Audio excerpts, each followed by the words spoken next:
தமிழக பொதுமக்கள் அனைவருக்கும் வணக்கம்.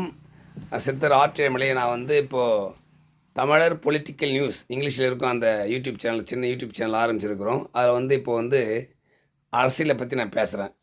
தமிழகத்தில் மட்டுமில்லாமல் இந்தியா முழுக்கும் அமலுக்கு வரப்போகிறது 2009க்குள்ளே.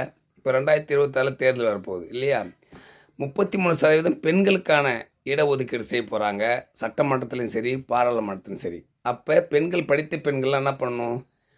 அரசியலில் ஈடுபடணும்.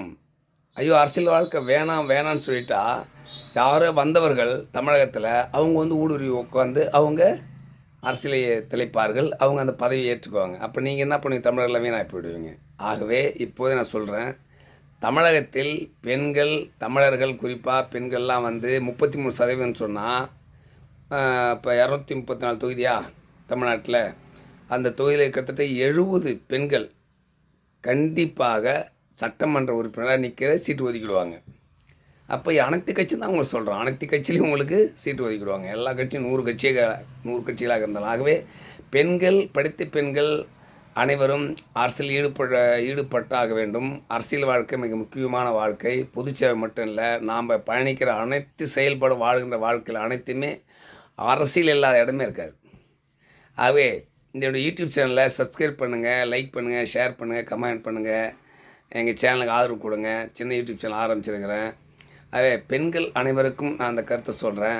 யாரும் வீடுகளில் ஐயோ அப்படி சொல்லுவாங்க, சமுதாயத்தில் எப்படி சொல்லுவாங்க, அப்படி சொல்லுவாங்க, இது பண்ண தேவையில்லை. இன்றைக்கு வளர்ந்த கல்வித்துறையில் இந்தியாவிலே முதன்மை ஒரு மாநிலமாக இருக்குது. அதுபோல் கிராமப்புறம் வரைக்கும் டபுள் டிகிரி, ட்ரிபிள் டிகிரிலாம் முடிச்சிருக்கிறாங்க. புரியுதுங்களா? ஆக பெண்களே, அரசியலுக்கு வாருங்கள்.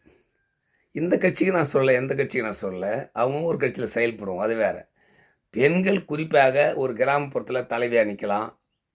ஒன்றிய கவுன்சிலரு, மாவட்ட கவுன்சிலரு, அப்புறம் இங்கே கிளையில் வார்டு உறுப்பினர், இதெல்லாம் இன்றைக்கி நிறைய வாய்ப்புகள் இருக்குது இல்லையா? அப்போ பெண்கள் அனைத்து கட்சியிலும் சேர வேண்டும், பதவி வகிக்க வேண்டும் என்று இப்போது இதில் பாராளுமன்றத்தில் இப்போ நிறைவேற்ற போகிறாங்க சட்டத்தை. ஏற்கனவே இருக்குது, ஆனால் கட்சியில் பகிர்ந்து அளிக்கலை, சீட்டு கொடுக்கல. இப்போ பார்த்தீங்கன்னா, ஆக வருகின்ற சட்டமன்ற தேர்தல் 2026 இருந்தாலும் இல்லை 29 முடிஞ்சு வந்தாலும் கண்டிப்பாக 29க்கு பிறகு 70 சீட்டு நீங்கள் நின்னால் நிலையாட்டம் காலியாக தான் இருக்கும். அந்த இடத்துல ஒரு ஆண்கள் நிற்க வைக்க முடியாது. அப்போ எப்படி? அப்போ அந்த 70 சீட்டும் பெண்கள் நின்றாக வேண்டிய கட்டாய நிலை இருக்குது இல்லையா? அது சட்டம் ஏற்றப்படுகிறது. மாநிலங்களவை, அதான் பாராளுமன்றம், சட்டமன்றம். ஆகவே பெண்கள் கண்டிப்பாக இந்த 2026 தேர்தலிலே அவங்க நீங்கள் பொறுப்பு வகிக்க வாங்க. உங்களுக்கு மகளிர் அணி பொறுப்பெல்லாம் நிறையா இருக்குது இல்லையா கட்சிகளில்? அனைவரும் வாருங்கள். பெண்களை, படித்த பெண்கள் நம் சமுதாயத்தை முன்னேற வேண்டும். அரசியலமைப்பு சட்டம் தான் தன் வாழ்க்கை தீர்மானிக்கிறது என்பதை பெண்கள் உணர வேண்டும். இப்போ நிறையா வக்கீல் படிச்சிருப்பாங்க, அவங்களாம் கட்சியில் ஈடுபடுவாங்க. அப்படி மட்டும் இல்லை, அனைவரும் அரசியலை தெரிந்து கொள்வோம். நீ பிறப்பு முதல் இறக்கும் வரை அரசியல் இல்லாத இடங்களே கிடையாது.